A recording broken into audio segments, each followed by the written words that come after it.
I want to clarify this situation and make everything clear. Yes, we broke up, and apparently the reason is that I'm a very bad person. I was accused that since I left London, I didn't wear the ring, I didn't post pictures for him, I didn't tag him on the videos. I had time to post my car, food, my cats, but I had no time to post anything for him. The biggest scandal happened when I had questions and answers on Instagram, and I ignored all questions about him, and he thinks that I ignored them because I was hiding him and I wanted to pretend to be single. And he insulted me from 12 at night until 5:30 in the morning because of this social media issue. And since then we had similar conflicts like almost every day.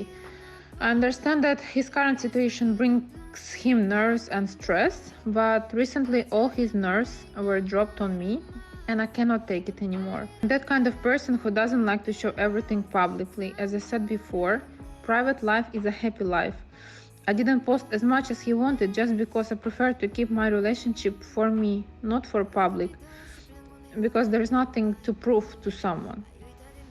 And I loved him from the bottom of my heart, and he knows that. I was with him in difficult moments. I never asked him for anything at all, especially financially, never. And I even offered my financial help if needed.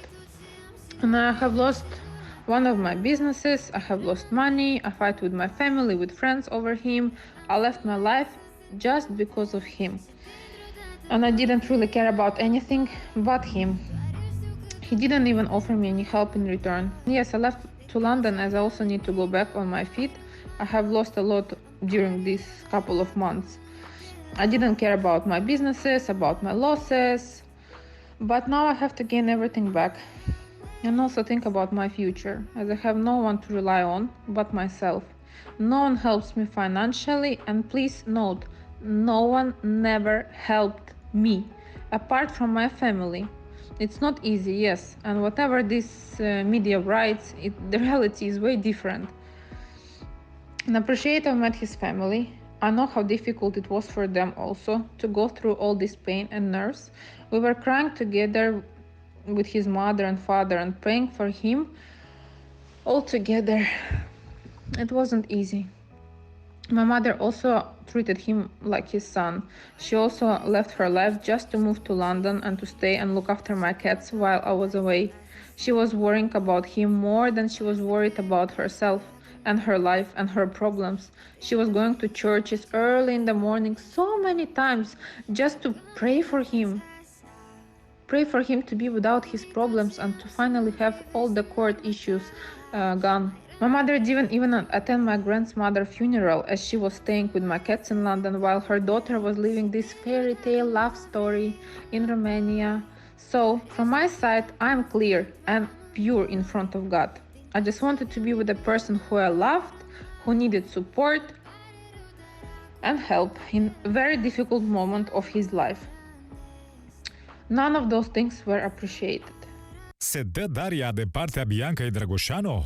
Care este motivul real pentru care l-a părăsit pe Alex Bodi? Adevărul iese la iveală.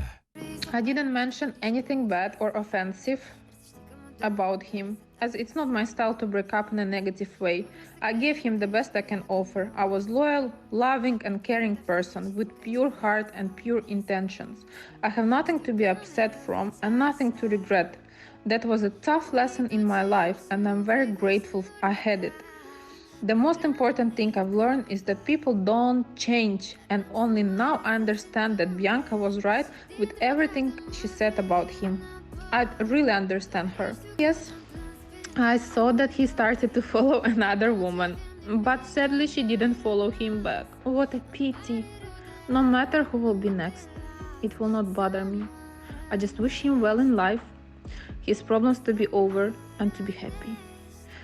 And last thing what I want to say is that he said that I came as an angel to his life. And this is correct, but angels don't live in hell, and that's why I left. Iar asta nu este tot. După ce a fost atacat de fosta iubită, Alex Bodi a transmis un mesaj subtil și tranșant. Citez: când vrei să conduci o mașină puternică, dar nu ești în stare să o controlezi, faci accident, apoi fugi la mama și plângi, spunând că mașina a fost de vină. La fel se întâmplă și în unele relații, a declarat afaceristul.